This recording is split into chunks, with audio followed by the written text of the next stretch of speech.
Hey guys, welcome back. दोस्तों, रजत दलाल और उसके समीकरण, ये आज का हॉट टॉपिक है। समीकरण भैया रजत दलाल के ऐसे हो रहे हैं कि खुद बिग बॉस को भी एक टीम बिठानी पड़ेगी कि इसके समीकरण जो भी है बोलता जाए, वो यहाँ मुझे भी समझाते जाओ भाई, मेरे समझ नहीं आ रहे। अभी उसने एक समीकरण लगाया है सारा को बचाने के लिए कि सारा को अगर बचे रहना है नॉमिनेशन से तो हमें ईसा को टाइम गॉड बनाना पड़ेगा। ईसा को टाइम गॉड बनाने के बाद मुझे ये समझ नहीं आ रहा है कि वो सारा को क्यों सेव करेगी। वो भैया अविनाश को करेगी, वो विवेन को करेगी, वो बग्गा पाजी को भी कर सकती है।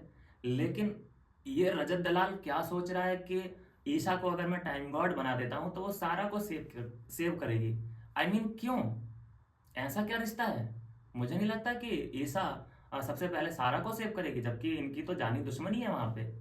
तो मुझे लगता है कि समीकरण, देखिए, समीकरण के बारे में आपको बताऊं कि चार में से मात्र एक समीकरण रजत दलाल का सही काम करता है। जैसे कि दिग्विजय के टाइम पे, टाइम गॉड बनने के टाइम पे एक बार उसका समीकरण बिल्कुल सही बैठ गया था। तो अब ये जरूरी नहीं है कि हर बार रजत दलाल के समीकरण ठीक ठीक बैठते रहें। तो ऐसा ही होता नजर आ रहा है। ईसा और बिविन और एडिन रोज थी टाइम गॉड की रेस में, और जो अभी अभी लेटेस्ट जानकारी निकल के सामने आ रही है उसमें ईसा बन चुकी है टाइम गॉड, क्योंकि ईसा बिल्कुल सही जगह पे थी, सही कंधों पे थी। आई मीन ईसा का जो पार्टनर था वो अविनाश था, एडिन रोज का जो पार्टनर था वो करण था, और बिबिन का जो पार्टनर था वो रजत था। तो रजत ने बोल दिया कि भाई मैं तुम्हारा साथ नहीं दे सकता, उसने नीचे उतार दिया होगा। और फिर एडिन रोज का वजन भी करण नहीं संभाल पाया होगा, बहुत देर तक होल्ड करके नहीं रखा, तो उसने भी नीचे उतार दिया होगा। और ईसा का वेट कम से कम ऐसी है 50 kg होगा ज़्यादा से ज़्यादा, तो उसको होल्ड करना काफ़ी आसान रहा होगा अविनाश को, और वो सही कंधों पे भी थी। तो इसकी वजह से मुझे लगता है कि ईसा जीत पाई है। तो टाइम गॉड 90% चांस मुझे लगता है कि, कंफर्म तो नहीं बोल रहा लेकिन कंफर्म इतना है कि सही हाथों में है वो, तो टाइम गॉड बन गई है। तो सबसे बड़ा सवाल कि ईसा अब टाइम गॉड बन गई, तो समीकरण के हिसाब से तो ईसा सारा को सेव करनी चाहिए, लेकिन मुझे तो ऐसा नहीं लगता भाई। सारा को वो क्यों सेव करेगी? वो अविनाश को करेगी, विवेन को करेगी, सिंपल इज दैट। लेकिन भैया समीकरण उसके पता नहीं क्या कह रहे हैं, और वो क्या मैनिपुलेट करेगा ईशा को कि तू सारा को सेव कर? आई डोंट थिंक सो कि वो इसकी बात इस सारा के लिए सुनेगी भी। चलिए खैर, आगे बढ़ते हैं। आज जो एक नया समीकरण बनता हुआ दिखाई दिया, लड़ाई दंगे आज दिखाई दिए। वैसे तो देखो, रजत दलाल के बारे में पूरा घर एक मत हो चुका है कि भाई ये दिग्विजय के पास जा रहा है तो उससे बोल रहा है कि भाई तू मेरा भाई है, लड़ाई हो रही है कोई बात नहीं, लेकिन मैं तेरा साथ मन ही मन में दे रहा हूँ। वैसे नहीं दे पाऊंगा लेकिन मन मन में है, तू बाहर जाएगा तो देखे। ईडन रोज बैठी है और उससे कुछ अलग बात कर रहा है कि मैं उसको ये बोल के आया हूँ, लेकिन तुम्हें मैं ये बोल रहा हूँ कि तुम्हें बनना है टाइम गॉड। मैं उसको ये बोल के आया हूँ कि ईसा को बनवा रहा हूँ मैं टाइम गॉड। कितना कंफ्यूज कर रखा है इसने घर वालों को यार। बहुत दिमाग चला रहा है, बहुत दिमाग चला रहा है। हंसी की बात तो मुझे उस वक्त लगी जब 5 मिनट पहले ही इसने चाहत से प्रॉमिस किया था। चाहत ने अपने गिले शिकवे रजत से दूर किए हैं कि भाई जो मैंने किया या तुमने किया, जो भी किया, हम में जो मिसअंडरस्टैंडिंग हुई है उसको भूल जाते हैं और आगे बढ़ते हैं। ये इनमें ऐसे करके हैंडशेक भी हुआ है, लेकिन उसके बाद ही हम क्या देखते हैं कि रजत दलाल उसी का स्टैचू उठाता है और उसको क्रश कर देता है। तो को मतलब इस पे विश्वास कैसे किया जाए भाई? मानते हैं कि हम भैया चाहत को ज्यादा उसका गेम एम है नहीं कुछ भी, बस वो जब भी लड़ाई का मुद्दा ढूंढती है तो अविनाश या विभिन्न ही उसको लड़ने के लिए चाहिए होता है। इसी वजह से उसका गेम बहुत नीचे जा चुका है। विभिन्न और अविनाश के अलावा उसके पास और कोई मुद्दा है नहीं घर में। तो कम से कम ये तो लॉयल्टी निभा लेता ना उसके साथ। जब उस लड़की ने प्रॉमिस करवा लिया, वो रोने भी वाली थी, आपने वो देखा, वो वीडियो वायरल है, क्लिप वायरल हो जाती है इन दोनों की। तो वो रोने के लिए तैयार है, तुमने प्रॉमिस भी कर दिया, उसके बाद तुम्ही ने उसका स्टैचू उठा के और क्रश कर दिया कि तू टाइम गॉड नहीं बन पाएगी, क्योंकि मेरा फायदा नहीं है अगर तुझे टाइम गॉड बना दिया तो। मुझे ये लॉजिक ही समझ नहीं आ रहा क्यों। क्या उसकी ये गलती है कि वो शिल्पा के इन्फ्लुएंस में है? क्या उसकी चाहत की ये गलती है कि वो करण की साइड जाके थोड़ा बहुत बैठती है? ये हो सकती हैं चीजें, कुछ ना कुछ उसने सोचा ही होगा, दिमाग उसका बहुत तेज चल रहा है। 350 किलोमीटर प्रति घंटे की रफ्तार से भाई रजत दलाल का दिमाग चलता दिखाई दे रहा है। और एक ही बात को वो कम से कम 4-5 बार सोचता होगा और फिल्टर करके जो चीज निकलती होगी उसको सबके सामने रखता होगा। बात कर लेते हैं भाई करण की बदतमीजियों के बारे में। करण फिर से बिलो द बेल्ट जाने की कोशिश की। लड़कों के साथ तो जाता ही था, लेकिन ईसा के साथ भी जाता हुआ दिखाई दे रहा है। एक वक्त था जब ये टाइम गॉड का टास्क वहां पे चल रहा था, तो अविनाश से बोला है आह आह आह, ऐसे कुत्ते को कैसे बुलाते हैं अपन बिस्कुट देते समय, ऐसे बुलाते हैं ना। तो ये ट्रीट कर रहा था ऐसे, अविनाश को ट्रिगर करने की, पोक करने की कोशिश कर रहा था।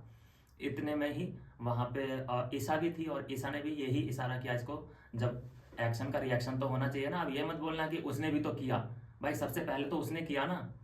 तो ईसा ही बोलती है उसको। तो फिर वो क्या कहता है कि आ जाऊं फिर। लड़की से कह रहा है, ईसा से कह रहा है दूर बैठ के कि तू बुला रही है तो मैं आ जाता हूँ, फिर मत बोलना कि चीप हो गया, ये हो गया, वो हो गया।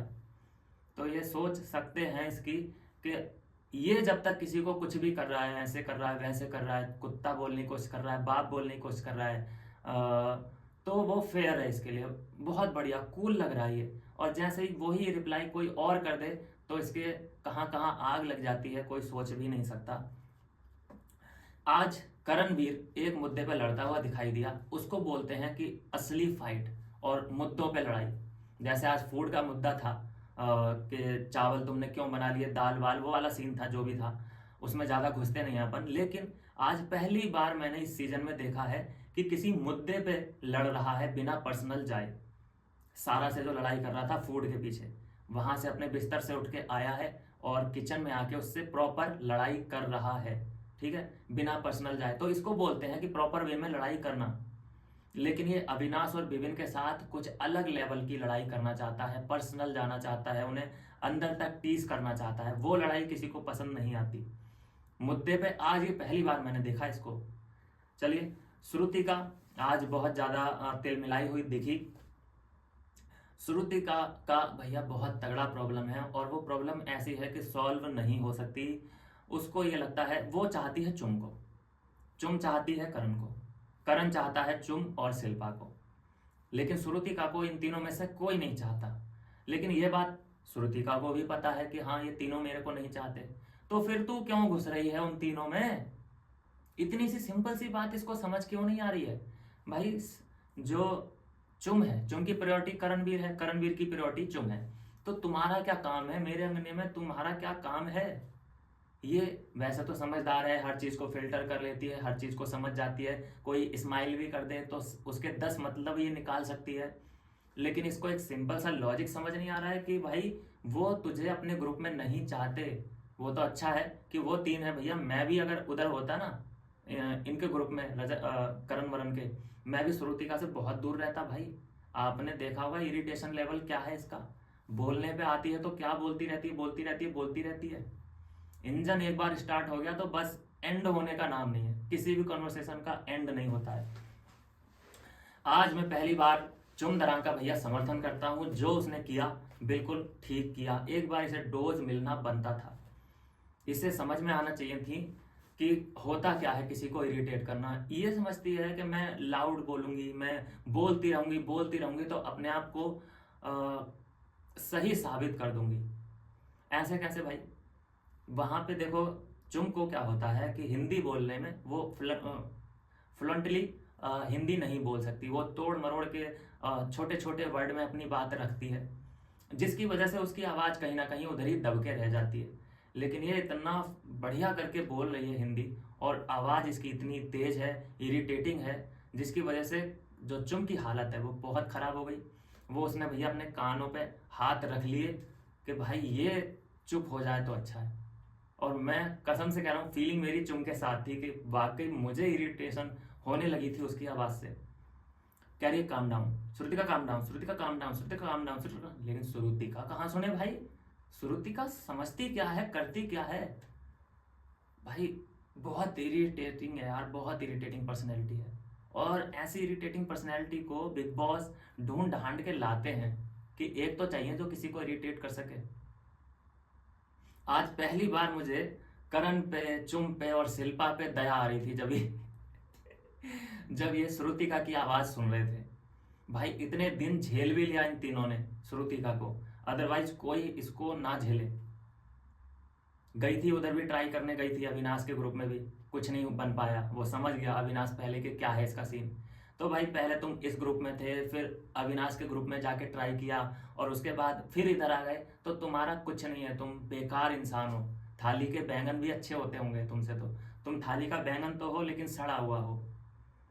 एक अच्छी खासी चुम बेचारी जो समर्थन करती है करण का, उसको इरिटेट कर दिया, और उसको कुछ ना कुछ एसिडिटी का प्रॉब्लम चल रहा है, कुछ ना कुछ तो है जो कि उसके दिमाग में गैस चढ़ी, और उसके बाद वो हाइपर जो हुई है, जो इसको खुराक दी है। मैं कहता हूँ समर्थन मेरा पूरा चुम के साथ है भाई। जो किया एक बार ये होना चाहिए था, उसको पता होना चाहिए, अंदाजा लगना चाहिए श्रुतिका को कि मैं किस लेवल का इरिटेटिंग पर्सनैलिटी हूं। जब तक चुम पे बात आ रही थी, वो शांत करने की कोशिश कर रही थी कि शांत हो जा, शांत हो जा, शांत हो जा, शांत हो जा।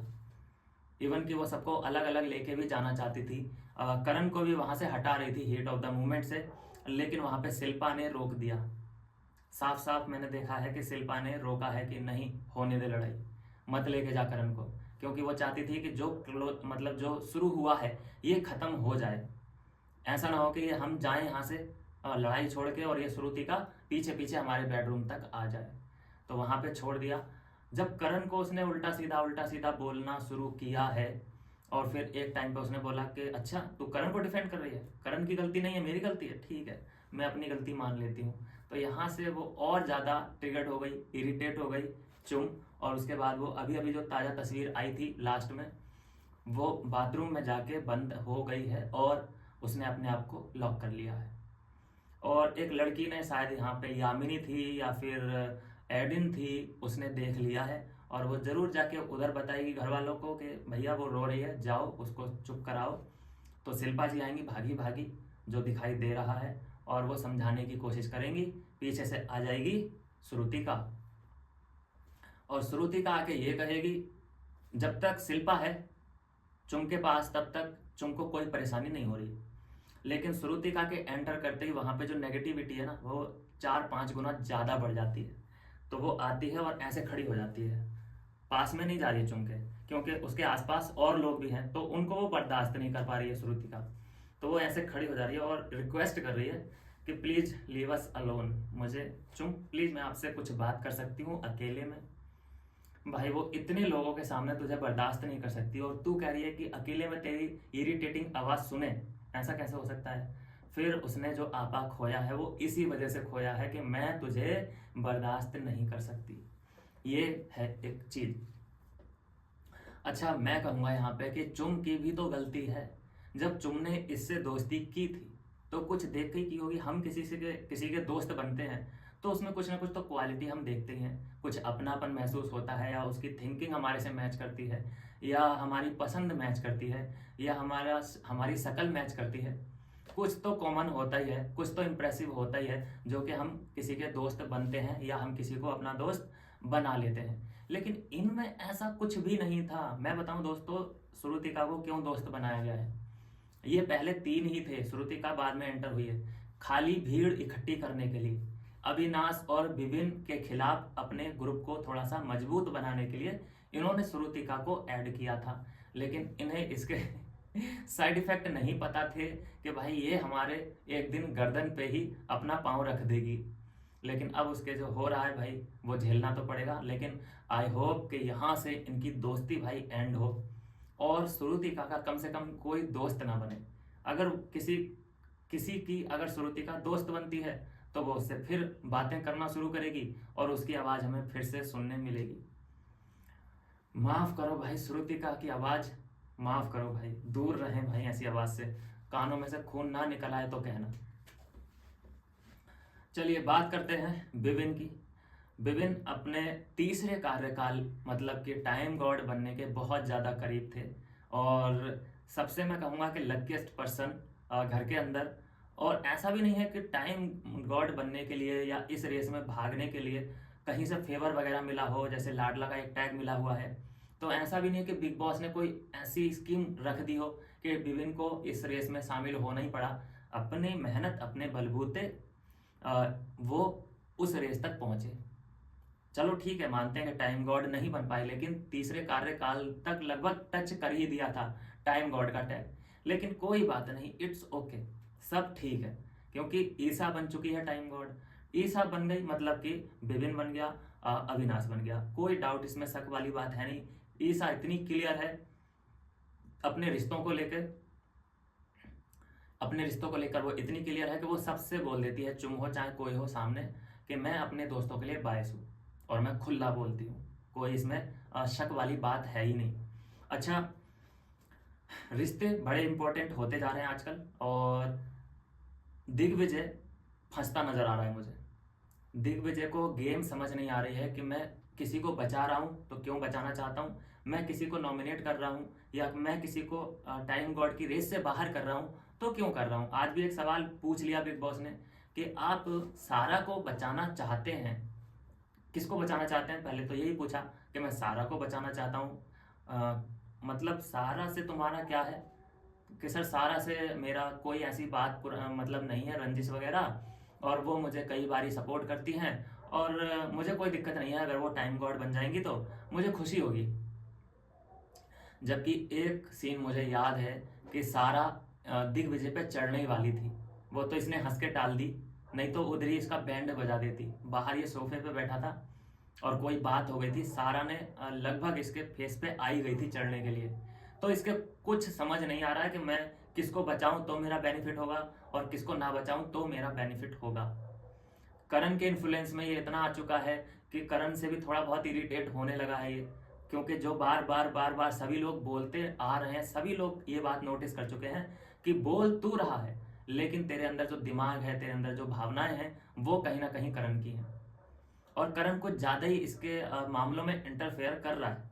और उसको ये बात रियलाइज आई थिंक हो ही गई है, क्योंकि उसने भी बोल दिया कि यार मेरे पास अपना है, मत करो, दूर रहो।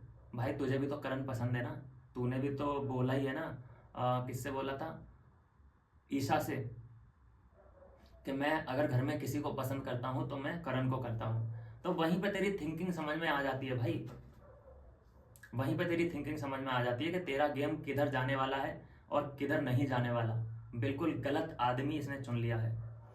खैर, बात करेंगे रजत दलाल। यार रजत दलाल ने चाहत के साथ ठीक नहीं किया। चाहत से जो प्रॉमिस उसने किया था, चाहत ने, कि यार जो हमारा हुआ उसको भूल जाते हैं, क्योंकि हम एक टाइम पे बातचीत अच्छी खासी करते थे, एक दूसरे के क्लोज थे, और अब वो दिन आ चुका है कि हम एक दूसरे के प्यासे हो चुके हैं। मतलब वो वर्ड में यूज नहीं कर सकता क्योंकि कुछ लग जाएगा यहाँ पे, तो ऐसा नहीं करते हैं, हम फिर से एक नई शुरुआत करते हैं। तो दोनों प्रॉमिस करते नजर आ रहे हैं, वो रील वायरल हो चुकी है, लेकिन उसके बाद ही हम क्या देखते हैं कि भैया चाहत पांडे को ही वो उठाता है, पुतला उसका, और क्रश कर देता है। और रीजन बड़ा वाहियात था।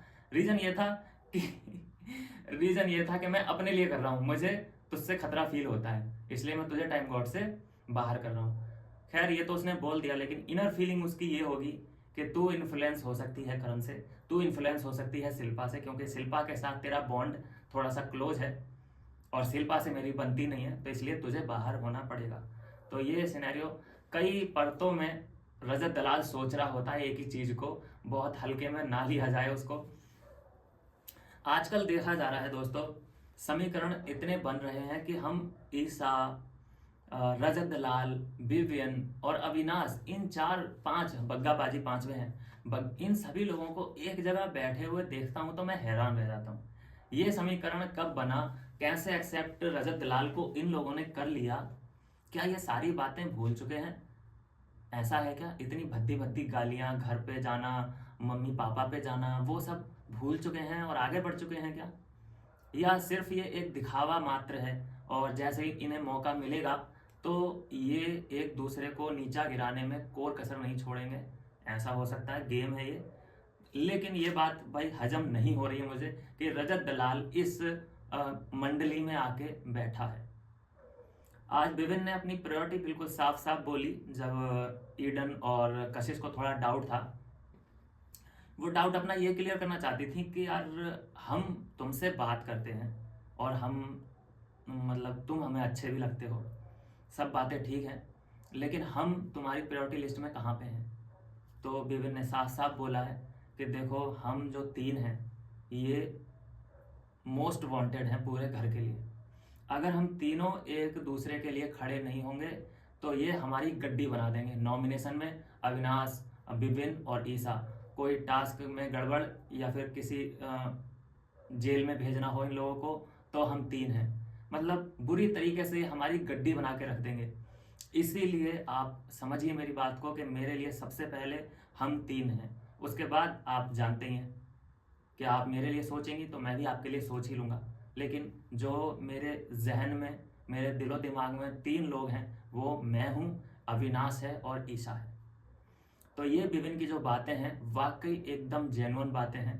अब शिल्पा से मुझे विभिन्न का सीन समझ कभी कभी नहीं आता है, कभी कभी आता है, कभी कभी नहीं आता है। कभी कभी वो खुद गाली, स्टूपिड, शट अप, ये सब बातें बोल के निकल जाती है, पूरा का पूरा टाइम वेस्ट करण की तरफ करती है। फिर एक सीन हमें ये भी देखने को मिलता है कि विभिन्न अपने ही हाथों से शिल्पा को कुछ ना कुछ खिला रहा होता है।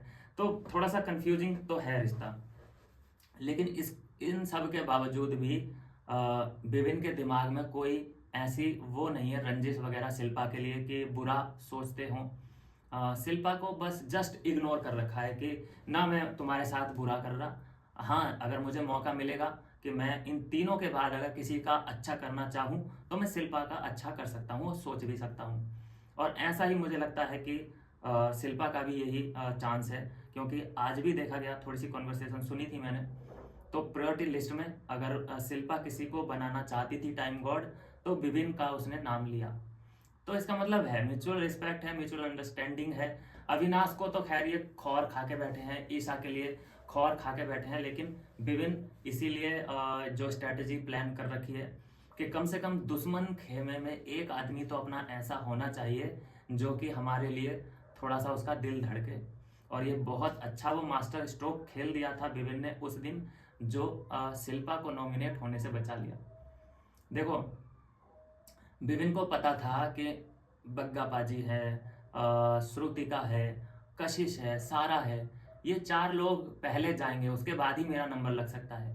तो विभिन्न को पता था मेरे तो लिए वोट पड़ ही जाएंगे, हो सकता है शिल्पा के लिए ना पड़े तो ये बाद में मुझे बहुत कोसेगी और जनता को भी गलत मैसेज जाएगा। तो ठीक है इस बार बचा लेते हैं, क्योंकि बच तो मैं भी जाऊंगा ही। तो वो एक बहुत बड़ा मास्टर स्ट्रोक था, जिसकी वजह से जब पता चला करण को कि विभिन्न ने बचाया है शिल्पा को, तो सेव मतलब हमने खुशी नहीं देखी उसके चेहरे पे। अपना कोई बंदा सेव होता है, जैसे चुम का मैसेज मिला कि चुम सेव हो चुकी है, तो उसको हर तरफ ऐसा लगा कि जैसे वहां पे बर्फ गिर रही है, दिल ही दिल पूरे हवा में घूम रहे हैं लाल कलर के, नीचे बर्फ बिछ चुकी है और वादियां जैसे ठंडी ठंडी हवाएं आने लगी हैं। उसे ऐसा फील होने लगा जैसे उसने सुना कि चुम सेव हो चुकी है। और अचानक उसे श्रुतिका भी अच्छी लगने लगी थी। उस टाइम पे ये कह रहा था ये खाना खा रही है और कुछ लेके आऊं तेरे लिए, पानी लेके आऊं, जूस वगैरह कुछ पिएगी, ये श्रुतिका के लिए बोल रहा था। और जब शिल्पा का सुना है कि विभिन्न ने सेव किया है शिल्पा को, तो मुंह ऐसा हो गया जैसे कि अनार सड़ गया हो। तो ये है दोस्तों बदलते रिश्तों की कहानी। धीरे धीरे करके समीकरण चेंज होते जा रहे हैं। समीकरण कभी कभी ठीक बैठ जाता है, कभी कभी उल्टा पड़ जाता है, कभी कभी समीकरण का मजाक बन जाता है, और कभी कभी समीकरण इतना परफेक्ट बैठता है कि लोग दूर दूर से रजत दलाल से एडवाइस लेने आते हैं। लेकिन मैं इतना कहूँगा फिर भी कि अभी तक मुझे ये समझ, रजत दलाल का ये समझ नहीं आ रहा है कि वो सारा के अलावा और किसके लिए लॉयल है। क्योंकि जो प्रोमो अभी दिखाई दिया है उसमें वो ईडन रोज से गाली खाते हुए दिखाई दे रहा है, जो कि आज ईडन रोज को उसने अपने कॉन्फिडेंस में ले रखा था।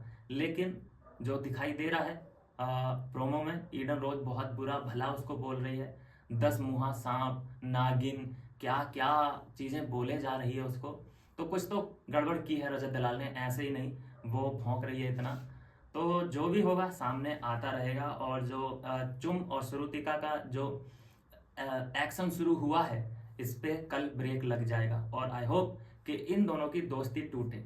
भाई जरूरी है, इरिटेट बहुत ज़्यादा हो चुके हैं हम, बस हो गया। लेकिन उसके बाद अब मैं लास्ट में इतना ज़रूर बोलूँगा कि ये जो सीजन जा रहा है, अभी तक जो कंटेंट मिल रहा है, बिल्कुल भी बोरिंग नहीं है। ऐसा मैं बिल्कुल नहीं कह रहा कि ब्लॉकबस्टर ये सीज़न जाने वाला है, लेकिन मैं ये भी नहीं कह रहा कि ये बोरिंग सीज़न है। ये काफ़ी एंटरटेनिंग है, ट्विस्ट एंड टर्न इसमें आ रहे हैं। रिश्तों वाला जो गेम खेल रहे हैं बिग बॉस, इसमें बड़ी मज़ेदारी है।